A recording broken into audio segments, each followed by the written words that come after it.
Dalili la kwanza ambalo mtu anapoona unapopata shida za moyo ni kupungukiwa kwa hewa. Na hii inakuja kwa njia nyingi. Mara nyingi inakuwa kwamba unaanza kuchoka kwa kirahisi. Kazi ambayo ulikuwa unafanya unapokuwa kijana barubaru inakuwa ni ngumu sana kwa sababu unapata shida hii ya moyo. Shida nyingine inakuwa ni kwamba unapata maumivu kwenye kifua. Haswa wakati moyo umeathirika kiwango ambacho sasa kimekuwa kwa kiwango cha kihatari. Unapata mtu anakuja anasema siku hizi kifua kinauma anapofanya kazi kidogo ama anapofanya kazi ya wastani. Kifua kinapata maumivu sana. Nyingine inakuwa ni kwamba moyo unapiga kwa wingi. Tunapoketi hapa mara nyingi hauwezi kujua kwamba moyo wako unapiga. Labda ushike mshipa kwenye mkono ama kwenye shingo.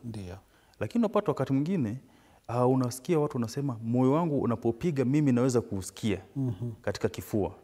Hiyo unapata kwamba shida ama maradhi ya moyo yanaanza. Wengine wanapata ni kufura kwenye miguu ama kufura kwenye tumbo.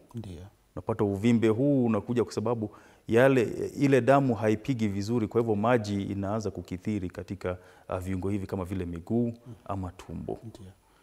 Wengine nao wanapata shida ya kutoweza kufanya kazi bila kuchukua nafasi ya kupumzika.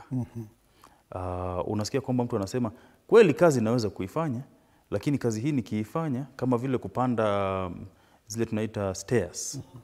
Inakuwa ni kwamba lazima apumzike mara kwa mara ili afike kule juu. Na hiyo ni kwa sababu ipi? Ile pampu haifanyi kazi vizuri, kwa hivyo viungo havipati nguvu vya kumwezesha kufanya kazi ile kwa urahisi. Naam, shukrani sana kwa dalili hizo, kwa sababu tukiziangalia mara nyingi unapata kwamba watu wengi wanaanza kufananisha magonjwa ama wanatumia sana kule kutafiti kwa njia ya mtandao, na unapata kwamba inakuwa makosa. Labda katika